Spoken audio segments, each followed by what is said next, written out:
Mrs জিনের কথা মতো তে লক্ষ্মী মেয়ের মতো গিয়ে হাজির হয় আর মিসেস জিনকে দেখে তাড়াতাড়ি গিয়ে পায়ে হাত দিয়ে প্রণাম করে। আরে আরে তে, সবসময় এরকম পায়ে হাত দিয়ে প্রণাম করতে হবে না, সব সময় আমাকে দেখা হলে না হাগ করবে, ঠিক আছে? জড়াই ধরবে একদম। এবার মিসেস জিনের সাথে জেনি আর জিমিনেরও পরিচয় করিয়ে দেয় তে। শোনো, আমি আজকে এখানে শপিং করতে এসেছি লং ড্রাইভে যাওয়ার জন্য, তাই সেই রকম ড্রেস সিলেক্ট করে দেবে, ঠিক আছে? অবশ্যই আন্টি, আপনাকে মাথা থেকে পা পর্যন্ত একেবারে মাধুরী দীক্ষিতের মতো করে দেব। আচ্ছা আচ্ছা, বেশ বেশ, তাহলে এবার চলো যাওয়া যাক ভেতরে। সবাই মিলে ঘুরে ঘুরে অনেক কিছু কিনলো, সব অবশ্য জিনি কিনে দিয়েছে বাকিদের। আর তারপর সবাই মিলে একটা কফি শপে এসে বসে। সত্যি আন্টি, আপনার মতো যদি আমাদের মাগুলোও হতো না, তাহলে আমাদের জীবন একদম ধন্য হয়ে যেত। আন্টি, একটা কথা বলবো? আরে, আমাকে কিছু বলতে তোর পারমিশন নিতে হবে না, যা মন চাই বলবি। এতটা সময় তুমি থেকে তুই ট্রান্সফার করে দিয়েছে আর কি জেন। তে মিথ্যেই চ্যালেঞ্জের নাম দিয়ে কথাটা বলছে আর কি। আপনার ছেলের সাথে আমার একটা চ্যালেঞ্জ হয়ে গেছিল, আর আমি জিতে গেছি বলে ওনাকে বলেছিলাম আমাকে নিয়ে ডেটে যেতে, কিন্তু উনি পাত্তাই দিচ্ছেন না। তুই একদম চিন্তা করিস না, আজকে যে গাউনটা কিনে দিলাম সেটা পরে কালকে রেডি থাকিস, আমি জাঙ্কুকে পাঠিয়ে দেবো। জিজু, মানে জাঙ্কুক ভাইয়া যদি রাজি না হয়? আরে জিজুই ঠিক আছে, শুনতে আমি ওকে এমন করে বলবো যে জাঙ্কুক কি ওর বাপ, না না, বাপটা আমার জন্যই থাক, মানে জাঙ্কুক কি ওর ঘাড়ও আসবে। আন্টি, এই বলিতে একটা প্যাকেট এগিয়ে দেয়। এটা আমি ওনার জন্য কিনেছি, আর আমি চাই উনি এটা পরে আসুক। এই জন্য আমি কি সাধে তোকে পছন্দ করেছি রে, সত্যি কত খেয়াল রাখিস আমার ছেলেটার। জিমিনরি শোন, খেয়াল রেখে ওনার ছেলের যে কি হাল করবে সেটা পরে উনি নিজেই বুঝবেন। উনি আর কি বুঝবেন রে, ও তো তেরই জেরক্স কপি। জিজুর জন্য দোয়া করি, অনেক ভালো থাকুক জিজু। রাতে খাওয়া দাওয়া শেষ করি জাঙ্কুক নিজের রুমে যায়, আর ঠিক সেই সময় জিন দেবীর আবির্ভাব হয়। এই জাঙ্কুক শোন, শুনলাম তুই নাকি টেকে ডেটে নিয়ে যাব বলে পাত্তা দিচ্ছিস না এখন। আমি ওকে একবারও বলিনি ডেটে নিয়ে যাওয়ার কথা। শোন, তুই ওকে কি বলেছিস না বলেছিস আমি জানি না, আর জানতেও চাই না। আমি তোকে বলতে এসেছি, আমি তেকে বলেছি কালকে সন্ধ্যায় তুই ওকে ডেটে নিয়ে যাবি, ব্যাস। মা, তুমি আমাকে জিজ্ঞেস না করে ওকে কথা দিতে গেলে কেন? তুই যখন আমার পেটে এসেছিলি তখন কি আগে থেকে চিঠি দিয়ে বা আমার পারমিশন নিয়ে তারপরে এসেছিলি? মা, তুমি কিসে কি বলছো সেটার হুঁশ নেই। শোনো, আমি ওই মেয়ের সাথে কোথাও যাব না। তোরা কাল ডেটে যাবি বলে আমি কাল লং ড্রাইভ ক্যান্সেল করেছি, এখন বলছিস যাবি না? আমি তো তোমাকে বলিনি ক্যান্সেল করতে, নিজের যা মন করো ওই মেয়ের সাথে, কিন্তু আমাকে এইসবের মধ্যে জড়াতে আসবে না, বলে দিলাম। হ্যাঁ হ্যাঁ, এখন তো আমার কথা কেন শুনবি, এখন তো বড় হয়ে গেছিস, লায়ক হয়ে গেছিস, আমার কথা তো জল ভাত লাগে। আমি তো এখন বাদের খাতায়, কোন দিন তো বলে দিবি বৃদ্ধাশ্রমে চলে যাও। মা প্লিজ স্টপ ইট। আর তখন দেখি কি শুরু করেছো। ঠিক আছে, আমি যাই, এটাই তুমি চাও তো? আমি যাব, এবার খুশি? সত্যি তুই যাবি? হ্যাঁ যাব, জানিয়ে দাও তুমি তোমার আদরের তেকে। সে তো আমি একটু পরেই জানিয়ে দেব। আচ্ছা বাদ দে ওসব কথা, এই নে এটা পরে কাল তুই যাবি। দিয়ে হাতের প্যাকেটটা জাঙ্কুকে দিকে এগিয়ে দেয় মিসেস জিন। তোমার কথায় রাজি হয়ে গেছি, এর থেকে বেশি আর কিচ্ছু বলবে না তুমি। মেয়েটা কত শখ করে কিনেছে তোর জন্য, আর তুই না পড়লে মেয়েটা কষ্ট পাবে বাবু। আমার জন্য এত পাকামি করতে কে বলেছিল শুনি? ওটাকে পাকামি নয়, ভালোবাসা বলে। আর শোন, আমি এখানে রেখে গেলাম, তুই এটাই পড়ে যাবি, ব্যাস। মা, মা শোনো। যা, চলে গেল। মিসেস জিন চলে যাওয়ার পরেই আবার প্যাকেটটা খুললো, আর জাঙ্কুক দেখে ওশিয়ান ব্লু কালারের একটা শার্টটা যদিও জাঙ্কুকের খুব পছন্দ হয়, মনে মনে মুচকি হাসে, কিন্তু বেশি না ভেবে শার্টটা নিয়ে গিয়ে ওয়ার্ড্রপে তুলে রাখে। আর এসে ভাবতে লাগে কালকে ডেটটা কিভাবে ক্যান্সেল করা যায়। অন্যদিকে তে তো মিসেস জিনের ফোন পেয়ে মাথাল ড্যান্স করা শুরু করে দিয়েছে। তারপর মনে পড়লো বাড়িতে ম্যানেজও করতে হবে, তাই ওনার দুই কাইম পার্টনারকে ফোন করে আর বলে বাড়িতে ম্যানেজ করার কথাটা ঠিক কিভাবে বলা যায়। শুনতে আন্টির তাকানো দেখি আমার মনে হয় আমি তো হয়তো খুন করে এসে ওনার কাছে ধরা পড়েছি, আর উনি আমার কথা বিশ্বাস তো দূর, শুনেও অবিশ্বাস করবে। জিমিন সোনা, তুমি আমার জানু বলো, আমি জাংকুক শোনার পরে তো শুধু তোমাকেই ভালোবাসি, তাই না?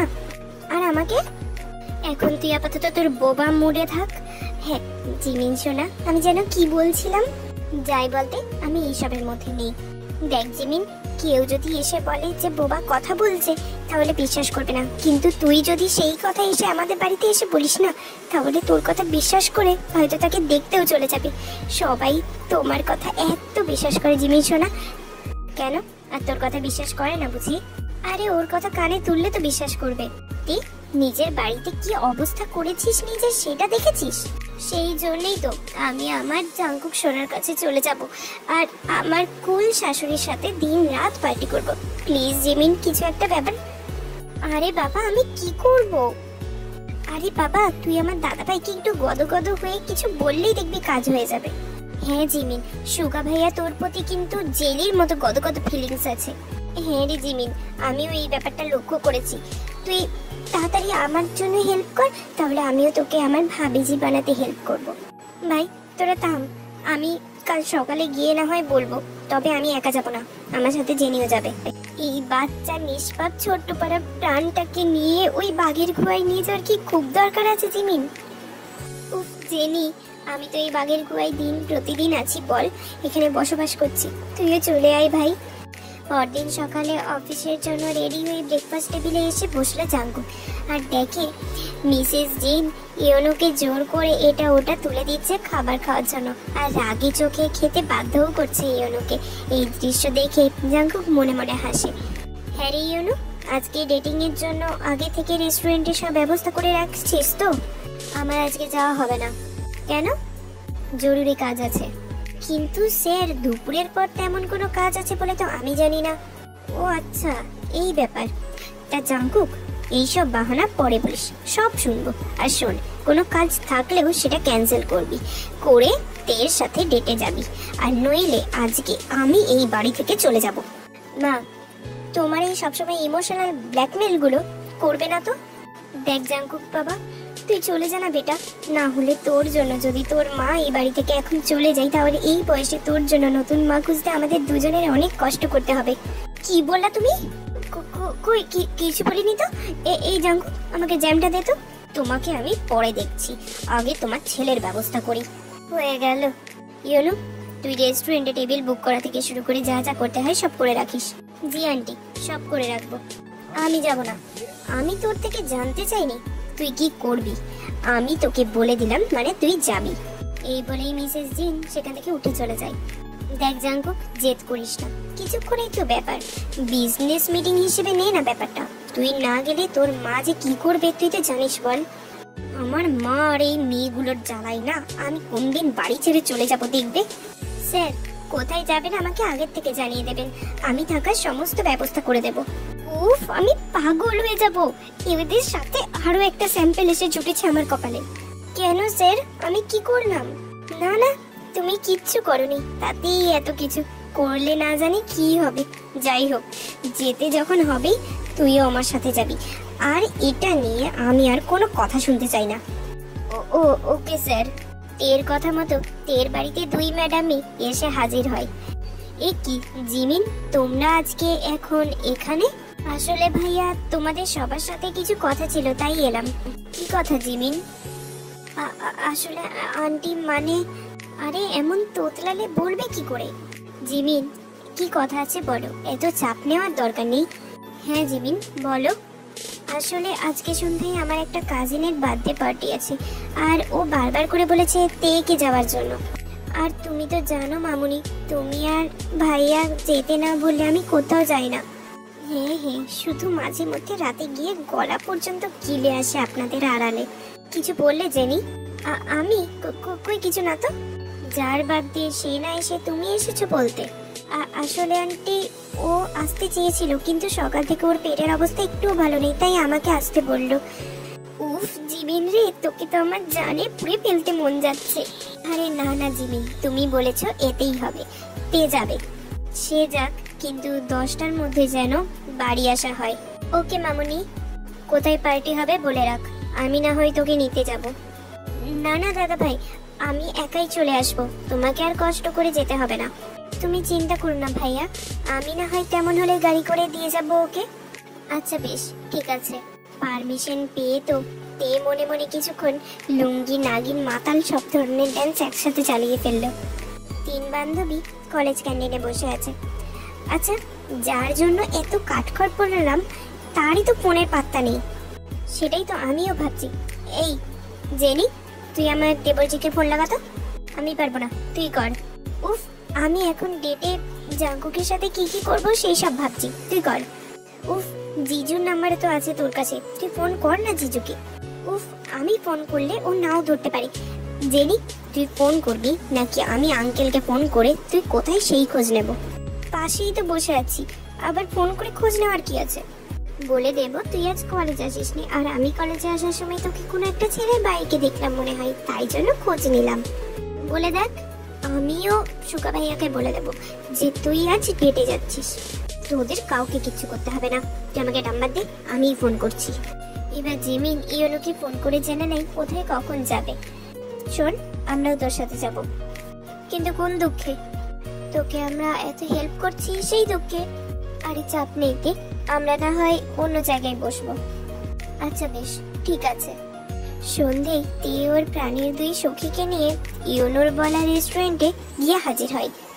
জাঙ্কুক তো ওখানে পৌঁছে তেকে দেখে একেবারে হাঁ হয়ে যায়, কারণ তে আজকে জাঙ্কুকের ড্রেসের সাথে ম্যাচিং করে ওশিয়ান ব্লু কালারের গ্রাউন্ড পরেছে। মুখে হালকা মেকআপ, চোখ দুটোতে লাইনার আর কাজল দিয়ে সুন্দর করে আঁকা, কানে স্টোনের বড় বড় দুটো ইয়াররিংস, হাতে ব্রেসলেট আর চুল ছেড়ে রাখা। স্যার চলুন। হ্যাঁ হ্যাঁ হ্যাঁ চল। কেমন আছো জিজু? জিজু? কে জিজু? কেন আপনি? আমি কারো জিজু নই, সুতরাং আমাকে ঠিক আছে জিজাজি বলে রাখবে। খুশি? ওদের কথার মাঝে রেস্টুরেন্টের ম্যানেজার এসে ওদের স্বাগতম জানিয়ে ভেতরে নিয়ে গেল। আর জাঙ্কুকদের জন্য ইয়োনো আগে থেকে যে স্পেশাল কেবিনটা বুক করে রেখেছিল সেখানে যেতে বলল।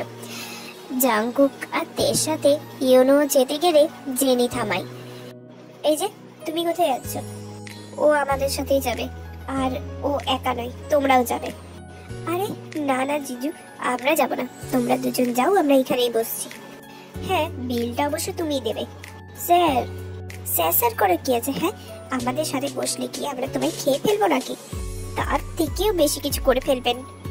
আরে দেবরজি, এত চিন্তা করো না তো, ওরা তোমার অনেক খেয়াল রাখবে। কেন, ও কি বাচ্চা নাকি যে খেয়াল রাখতে হবে? না না, উনি তো কোচি।